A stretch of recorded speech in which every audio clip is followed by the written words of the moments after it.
चलिए अब हम लोग देखते हैं कि पैरेलल प्लेट कैपेसिटर है, उसके अंदर हमने डाई इलेक्ट्रिक मटेरियल को इंसर्ट कर दिया है। डाई इलेक्ट्रिक मटेरियल इंसर्ट करते ही इसकी कैपेसिटी बढ़ जाएगी। कैपेसिटी बढ़ने के पीछे क्या कारण है, ये सारा कुछ इस पे देखेंगे हम लोग। पहले देखते हैं कि पहले जो हमने पढ़ा है कि अगर पैरेलल प्लेट कैपेसिटर है तो वहाँ पर इलेक्ट्रिक फील्ड कितना मिल रहा था, जिसको हम आउटर इलेक्ट्रिक फील्ड नाम दे देते हैं, EO नाम दे देते हैं। तो कितना था, हमारे पास रिलेशन आया था सिग्मा, हमारे पास रिलेशन था। उसके बाद हमने उसको चार्ज डेंसिटी हमने कहा था कि सिग्मा है, ये प्लस सिग्मा है माइनस सिग्मा है, और पोलराइजेशन अगर हो गया तो सिग्मा पी हमने डाइलेक्ट्रिक का कहा। तो इस स्थिति में हमारे पास सिग्मा डिवाइडेड बाय एप्सिलॉन नोट आया था। और फिर इसी में हमने आगे बताया कि पोटेंशियल क्या होने वाला है। पोटेंशियल हमारे पास आ गया था। फिर नेक्स्ट में V आउटर के लिए हम लिख देते हैं इसमें D से हमने मल्टीप्लाई कर दिया, क्योंकि हमारे पास E इक्वल टू dV/dr था, dV/dr, और dV इक्वल टू E/dr, यानी ये D है हमारे पास और E का वैल्यू हम रख दिया, हमारे पास V आ गया। और इसी में हमने आगे पढ़ा C इक्वल टू हमारे पास आया था C इक्वल टू Q/V।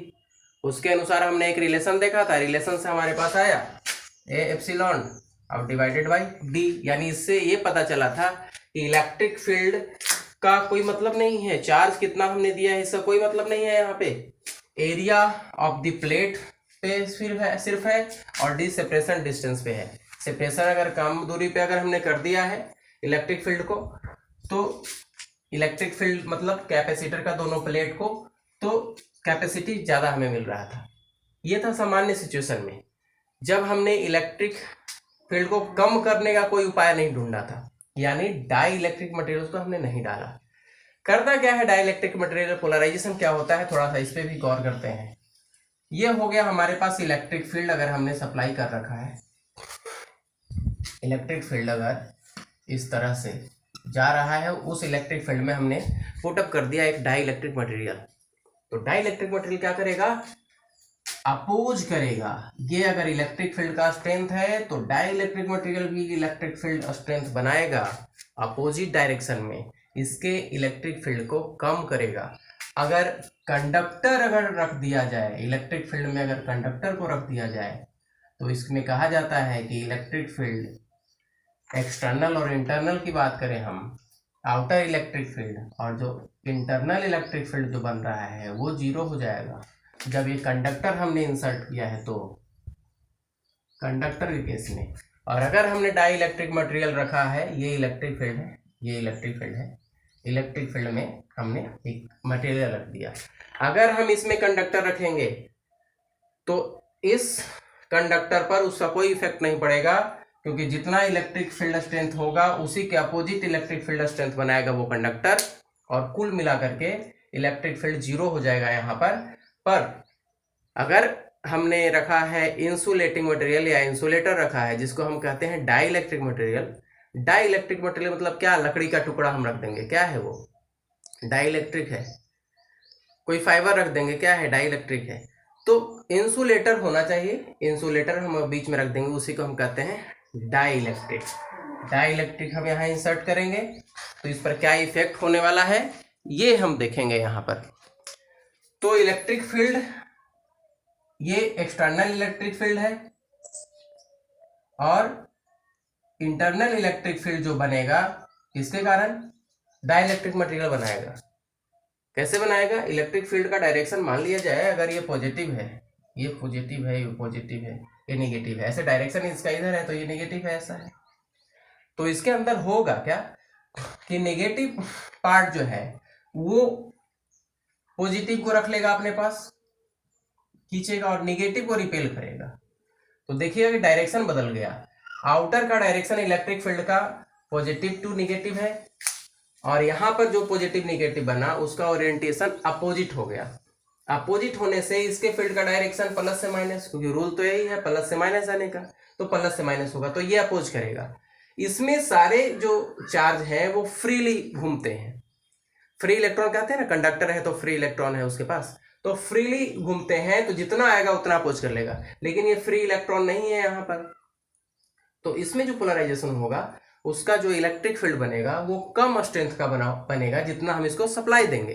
तो इलेक्ट्रिक फील्ड स्ट्रेंथ को ये कम करने की कोशिश करता है। अब डाई इलेक्ट्रिक मटेरियल को हमने डाल दिया प्लेट में, कंडक्टिंग प्लेट है, ये कैपेसिटर का काम कर रहा था। अगर हम इसके अंदर एक डाई इलेक्ट्रिक मटेरियल डाल देंगे, एक लकड़ी का टुकड़ा डाल देंगे, तो क्या होगा इस पे, ये इसके जो पॉजिटिव आयंस हैं वो निगेटिव के तरफ चले जाएंगे और जो निगेटिव आयंस हैं वो पॉजिटिव की तरफ चले आएंगे, तो पोलराइजेशन हो गया।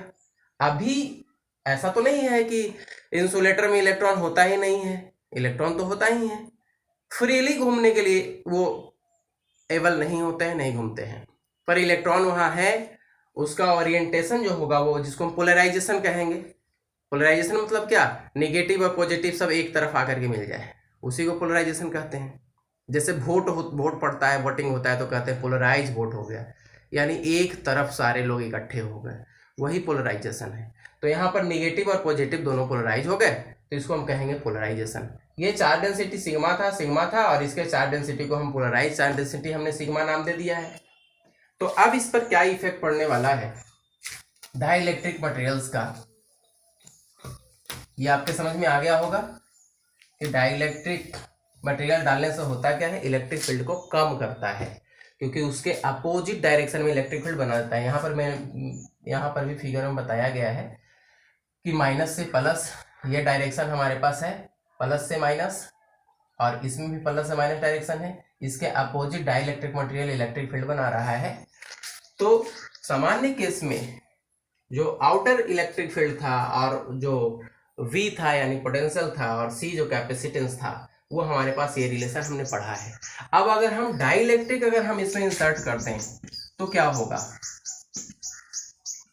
विथ डाई इलेक्ट्रिक हमारे पास होने वाला है E जो होगा उसका टोटल इफेक्ट क्या होने वाला है, E का वहां हम कह देंगे कि सिग्मा माइनस सिग्मा P और डिवाइडेड बाई एप्सिलॉन नोट। क्यों कहेंगे, क्योंकि यहां पर जो चार्ज डेंसिटी है उस चार्ज डेंसिटी के अपोजिट डायरेक्शन में ये चार्ज अपना फंक्शन कर रहा है। जैसे अगर हम 10 कूलम चार्ज प्लस में है और 8 कूलम नेगेटिव डायरेक्शन या अपोजिट है, मतलब कि प्लस 10 कूलम और माइनस 5 कूलम या 8 कूलम आएगा तो आप माइनस करेंगे, यानी टोटल जो चार्ज वहाँ पर होगा और टोटल चार्ज डेंसिटी। तो चार्ज डेंसिटी और चार्ज का क्या, डेंसिटी मतलब क्या, एरिया से हम यहाँ पर डिवाइड कर दिया, डेंसिटी आ गया हमारे पास। तो यहाँ हमारे पास जो आ रहा है रिजल्ट वो Q/A हमारे पास है, यहाँ Q/A है। तो करना क्या है कि सिग्मा माइनस सिग्मा P हमारे पास यहाँ मिल रहा है। क्यों, क्योंकि यहाँ जो चार्ज पहले से चार्ज डेंसिटी हमने दिया था उसका अपोजिट फैक्टर पोलराइजेशन होने से उसको रिपेल कर रहा है, यानी रोक रहा है, इलेक्ट्रिक फील्ड को भी रोकेगा। कैपेसिटी कब बढ़ेगा कैपेसिटर का, जब हम इलेक्ट्रिक फील्ड को कम करेंगे तो पोटेंशियल कम होगा, यानी पोटेंशियल में इंक्रीमेंट ना हो और चार्ज वो स्टोर करते जाए। C बराबर Q/V हमारे पास है, C इक्वल टू Q/V है। चार्ज ज़्यादा अमाउंट में स्टोर हो जाए तो कब ज़्यादा मात्रा में स्टोर होगा, जब इलेक्ट्रिक फील्ड कम होगा तब वोल्टेज भी कम होगा, यानी पोटेंशियल कम होगा। ज़्यादा पोटेंशियल होगा, मान लिया जाए कि एक कैपेसिटर है हमारे पास, उसको कैपेसिटी से ज़्यादा अगर हम चार्ज प्रोवाइड करवा रहे हैं, पोटेंशियल बढ़ता जाएगा बढ़ता जाएगा बढ़ता जाएगा। तब तक पोटेंशियल बढ़ेगा जब तक कि वो स्पेस में लीकेज ना होने लगे, यानी स्पेस में बर्बाद होने ना लगे इलेक्ट्रिक फील्ड। तो इलेक्ट्रिक फील्ड इलेक्ट्रिकल पोटेंशियल तभी तक हम स्टोर कर सकते हैं, यानी चार्ज को स्टोर करेंगे तो ये दोनों होने वाला है। तब तक हम चार्ज को स्टोर करेंगे जब तक कोरोना डिस्चार्जिंग ना होने लगे। तो वोल्टेज बढ़ जाएगा तो कोरोना डिस्चार्जिंग होने लगेगा, कोरोना डिस्चार्जिंग हो गया तो चार्ज वो रख नहीं पाएगा, तो कैपेसिटी उसका लिमिट हो गया है फिक्स, उससे ज़्यादा नहीं हो सकता। अब हम कोशिश ये करें कि वोल्टेज ना बढ़े, तो वोल्टेज ना बढ़ने के लिए हमें इलेक्ट्रिक फील्ड को कम करने की कोशिश करनी होगी, पर चार्ज हम देंगे, चार्ज उसको हम प्रोवाइड करें, वो स्टोर करे। तो डाई इलेक्ट्रिक रख करके देखा गया तो हमारे पास इलेक्ट्रिक फील्ड जो आया वो सिग्मा माइनस सिग्मा P आया, यानी पोलराइजेशन जो हुआ वो अपोजिट डायरेक्शन में हुआ, और अपोजिट डायरेक्शन में होने से इसके वैल्यू को हम ऐसे भी लिख सकते हैं कि सिग्मा P किस पे डिपेंड कर रहा है, सिग्मा माइनस सिग्मा पी जो है वो प्रोपोर्शनल सिग्मा होगा। क्यों होगा? क्योंकि इसको और अगर हम धीरे से समझें तो सिग्मा पी यहाँ पे कर लेते हैं, सिग्मा पी प्रोपोर्शनल सिग्मा होगा। जितना ज्यादा चार्ज होगा उतना ज्यादा इलेक्ट्रिक फील्ड होगा और उतना ही ज्यादा इसके अंदर पोलराइजेशन होगा। डाई इलेक्ट्रिक मटेरियल में पोलराइजेशन होगा। जितना इलेक्ट्रिक फील्ड ये प्रोवाइड करवाएंगे उतना ही इलेक्ट्रिक फील्ड ये बनाएगा अपोजिट डायरेक्शन में। तो सिग्मा पी प्रोपोर्शनल सिग्मा होगा, या हम कह सकते हैं सिग्मा पी यानी सिग्मा माइनस सिग्मा पी वो प्रोपोर्शनल होगा सिग्मा के। तो इसके लिए हम एक कांस्टेंट का यूज करेंगे, सिग्मा पी जो होगा ये इक्वल टू 1/k और सिग्मा होगा। यही कांस्टेंट है डाइलेक्ट्रिक कांस्टेंट, जिसका नाम हम कहते हैं डाइलेक्ट्रिक कांस्टेंट। ये है डाइलेक्ट्रिक कांस्टेंट के, डाइलेक्ट्रिक कांस्टेंट बनेगा ये। अब कौन से मटेरियल का हमने यूज किया है उस पर भी डिपेंड करेगा ये रिलेशन। के का वैल्यू कितना है इस पर डिपेंड करेगा। तो जितना कम होगा के का वैल्यू उतना ही सिग्मा माइनस सिग्मा पी का रिजल्ट आएगा हमारे पास। डिवाइड कर रहा है तो क्या हम यहाँ पर इलेक्ट्रिक फील्ड को इस फॉर्म में लिख सकते हैं? सिग्मा माइनस सिग्मा पी के जगह पर हम सिग्मा और के एप्सिलॉन नॉट लिख सकते हैं इलेक्ट्रिक फील्ड का वैल्यू। यानी ये आएगा हमारे पास, ये डिवाइड में है ना, डिवाइड में रहेगा ये डिवाइड में। और अगर हम वोल्टेज लिखना चाहें कि V का वैल्यू कितना होगा यहाँ पर, यानी V इज इक्वल टू अब हमारे पास होगा V इज इक्वल टू हम लिखेंगे sigma by K epsilon naught और साथ में क्या है D is equal to dV by D R ये। और अब C इज इक्वल टू क्या होगा, C is equal to Q by V होता है। तो K और Q का वैल्यू पहले लिख ले हम। Q का वैल्यू क्या है यहाँ पर, तो Q जो है वो सिग्मा इंटू एरिया है और divided by sigma divided by और D के साथ है ये के एप्सिलॉन। जो कैंसिल होने वाला है वो कैंसिल कर दिए, यानी C हम है हमारे पास है C is equal to Q by V से हमारे पास आया के एप्सिलॉन A और डिवाइडेड बाई D।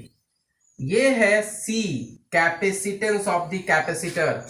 क्या चेंजिंग आया, K के वैल्यू के अनुसार और सिग्मा एप्सिलॉन के एप्सिलॉन A बाई D। यानी अब जो है D का वैल्यू बढ़ाने से अब उल्टा मिल रहा है हमारे पास। वहां पर जो देखिएगा यहाँ पर भी D बढ़ाने से घट रहा था और यहाँ पर भी D बढ़ाने से घट रहा है C का वैल्यू। लेकिन अब साथ में एक टर्म A और एप्सिलॉन तो आया ही, साथ में एक कांस्टेंट K भी यहाँ पर आ जा रहा है। यानी ये मिला क्या हमारे पास, सारा रिलेशन वैसा ही है, साथ में ये कांस्टेंट K आकर के ऐड हो गया जो परमिटिविटी के साथ रिलेट कर देगा। इसको कहा जाता है के एप्सिलॉन को, इसके बाद ये लिखते हैं के एप्सिलॉन नोट को कहा जाता है एप्सिलॉन।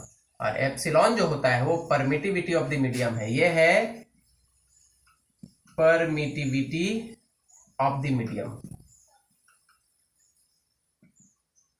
अभी ये परमिटिविटी ऑफ एयर, परमिटिविटी अगर कुछ नहीं हमने इसके अंदर डाला था, एयर हमारे पास सेपरेशन जो कर रहा था दोनों के बीच, वो एयर सेपरेट कर रहा था। अब हमने यहाँ पर मटेरियल डाल दिया है, उसका मटेरियल का क्वालिटी होगा, उस क्वालिटी के अनुसार क्वालिटी किस तरह का क्वालिटी यहाँ चेक करेंगे हम। यहाँ देखेंगे कि वैल्यू किसका हमारे पास ज़्यादा आ रहा है। जिसका ज़्यादा वैल्यू होगा के एप्सिलॉन का, वो ज़्यादा अच्छा कैपेसिटी उसका होगा, यानी कि वो कैपेसिटर ज़्यादा अच्छा कहलाएगा। ज़्यादा कैपेसिटी रखने के कारण हम जो चाहते हैं उस तरह का बना सकते हैं।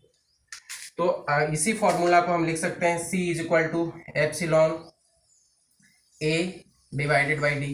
ये रिलेशन हमारे पास आया और ये आया, तो इससे हम ये भी एक रिलेशन हमारे पास आ सकता है। K इज इक्वल टू क्या हो गया, तो एप्सिलॉन और एप्सिलॉन नोट, ये रिलेशन है। ये दोनों का रेशियो जो होता है वो K होता है। ये पता चला यहाँ पर K हम यूज करते आ रहे थे 1/4 पाई एप्सिलॉन नोट और K का वैल्यू था हमारे पास। तो C का वैल्यू जो हमारे पास आया के epsilon not A by D। इससे ये मालूम चला कि अभी तक सिर्फ हम एरिया बढ़ाने से, और ये तो कांस्टेंट था, एरिया बढ़ाने से और D घटाने से कैपेसिटी जो है वो बढ़ रहा था। एरिया बढ़ाने से D घटाने से। अब एक और फैक्टर हो गया, अब इसका तो लिमिटेशन है, एरिया बढ़ाने का तो लिमिटेशन है, कुछ लिमिट तक ही हम एरिया बढ़ा सकते हैं मटेरियल का, 10, 20, 50 किलोमीटर तो नहीं बढ़ा सकते। अब घटाने का भी हम mm तक जाएंगे या फिर mm से भी हम कम जाएंगे, तो कितना जाएंगे उसका भी लिमिटेशन है। तो इसके अलावा एक और फैक्टर जब आ गया तब हम K के वैल्यू को बढ़ा करके और हम कैपेसिटेंस बढ़ा सकते थे कैपेसिटर का। तो ये फायदा हुआ डाई इलेक्ट्रिक मटेरियल इंसर्ट करने से, किसमें, कैपेसिटर में, पैरेलल प्लेट कैपेसिटर में डाई इलेक्ट्रिक मटेरियल इंसर्ट करने से एक वैल्यू और आ गया, ऐड हो गया। क्लियर, स्पष्ट है? ये क्लियर है? आप लोग जिसका जरूरत जहां पर पड़ेगा उस समीकरण का उपयोग करके न्यूमेरिकल्स बनाएंगे। पैरेलल प्लेट कैपेसिटर के केस में हमारे पास ये आया, उसके बाद हमने सिग्मा माइनस सिग्मा पी कर दिया। सिग्मा में सिग्मा माइनस सिग्मा पी क्यों किया ये हमने बता दिया। सिग्मा अगर पहले से चार्ज जो दिया गया है, चार्ज डेंसिटी, उसके कारण इलेक्ट्रिक फील्ड जो बनेगा सो यानी सिग्मा, और बाद में पोलराइज जो करेगा वो अपोज करेगा इसको। इसलिए हमारे पास इसको ऐसे भी हमने समझने की कोशिश की है कि इलेक्ट्रिक फील्ड जो है वो किस पे डिपेंड कर रहा है। तो इलेक्ट्रिक फील्ड जो हमने सप्लाई किया है यानी आउटर इलेक्ट्रिक फील्ड या एक्सटर्नल इलेक्ट्रिक फील्ड, जो आप लिख दीजिए external electric field minus internal electric field बन रहा है, किसके कारण, तो जो हमने डाई इलेक्ट्रिक मटेरियल है उसके कारण बन रहा है इलेक्ट्रिक फील्ड जो हमने सप्लाई किया है उसी के कारण, पर उसके अपोजिट फैक्टर है ये उसका विरोध कम में कार्य कर रहा है। तो क्या आ जा रहा है उससे, ये टोटल जो हमारे पास आ रहा है वो है ई एक्सटर्नल। तो ई एक्सटर्नल में हमारे पास जो आया है रिजल्ट वो देखिए, सिग्मा एप्सिलॉन नॉट और माइनस अब पोलराइजेशन के लिए सिग्मा पी एप्सिलॉन। तो इसी को हम लिखेंगे E is equal to sigma minus sigma P divided by epsilon. ये देखिए E sigma minus sigma P divided by epsilon, और उसके बाद D से मल्टीप्लाई कर दिए, आगे बढ़ते चले गए, C हम निकाल लिए। यानी टारगेट हमारे पास एक फिक्स होना चाहिए कि निकालना क्या है, निकालना था हमारे पास C, कैपेसिटी निकालना था। C क्या होगा, तो C निकालने के लिए पहले तो Q आपको तो मालूम ही है, V आपको निकालना है। तो V निकालने के लिए क्या करेंगे, आप E निकालेंगे। जब E आ जाएगा तो आप E में D से यानी डिस्टेंस से मल्टीप्लाई कर देंगे तो V आ जाएगा, यानी V निकाल लिए तो C is equal to Q by V भी आप निकाल लिए। तो टारगेट एक फिक्स होना चाहिए, उसके बाद रास्ता मालूम होना चाहिए कि कैसे कैसे जाना है। और फिजिक्स में सब जगह जाने का एक ही तरीका होता है, रास्ता वैसे ही है। एक जैसे सिस्टम से हमने पढ़ा है, सबसे पहले हम फोर्स पढ़े, फिर फील्ड पढ़े, फिर हम पोटेंशियल पढ़े, और उसके बाद फिर हम आए तो पोटेंशियल एनर्जी पढ़े, और फिर हम कैपेसिटर में चार्ज स्टोर करने की बात करने लगे। चार्ज स्टोर करने के लिए जब देखे फॉर्मूला तो वहाँ पर भी आया जो पोटेंशियल पहले हम पढ़े हैं। फिर डाइलेक्ट्रिक पढ़े, डाइलेक्ट्रिक के बाद डाइलेक्ट्रिक जब हम डालेंगे कैपेसिटर में तब क्या होता है वो हम पढ़े। तो एक सिस्टम से हम सारा कुछ पढ़ते जा रहे हैं। अगले क्लास में हम देखेंगे फिर कि अब इसको कॉम्बिनेशन बना देंगे। कैपेसिटर अब हमारे पास बन गया, अब यही हमारे पास पैरेलल प्लेट कैपेसिटर सब जगह यूज हो रहा है, 100% सारे जगह यही यूज होगा। क्योंकि सीधा हमने देखा कि खाली अगर पैरेलल प्लेट कैपेसिटर था तो वहां पर ये फैक्टर हमारे पास कम था, ए हम लिमिट है नहीं बढ़ा सकते बहुत ज्यादा, ये बहुत कम तक नहीं कर सकते, उसका भी कुछ लिमिटेशन है। अब ये जो के फैक्टर है ना, के को हम अपने हिसाब से मटेरियल बदल करके और उसको हम बढ़ा घटा सकते हैं। अब इसको बढ़ा घटा देंगे तो ये तो कांस्टेंट होने वाला है, चलिए बना दिया कुछ लिमिट तक। कांस्टेंट करने का मतलब कुछ लिमिट तक, 1, 2, 5, 10 कितने मीटर तक बनाएंगे आप, तो सेंटीमीटर में ये बना हुआ होता है, mm में भी बना हुआ होता है। बहुत छोटा छोटा कैपेसिटर है, आप मोबाइल में देखोगे तो बहुत सारे कैपेसिटर बने हुए हैं और बहुत छोटे छोटे कैपेसिटर बने हुए हैं। तो वहां पर क्या है, ए तो कम ही रहेगा हमारे पास, डी चलो कम भी कर सकते हैं, इसका वैल्यू को हम कम कर देंगे। अब ये जितना कम होगा के उतना ही ज्यादा अच्छा कैपेसिटर होगा वो। तो इस के के वैल्यू को चेंज करके हम डाइलेक्ट्रिक कांस्टेंट जिसको हमने कहा है, हम सी के वैल्यू को कम और ज्यादा कर सकते हैं, तब ये हमारे यूज के लिए तैयार हो गया है। अगले क्लास में हम इसके कॉम्बिनेशन को देखेंगे। मान लिया एक कैपेसिटर काम नहीं कर रहा है, 10, 20, 50 कैपेसिटर लगा करके फिर हम देख लेंगे उसको, उसके वैल्यू को कम ज़्यादा कर लेंगे सीरीज पैरेलल करके। तो चलिए मिलेंगे नेक्स्ट वीडियो में। Thank you.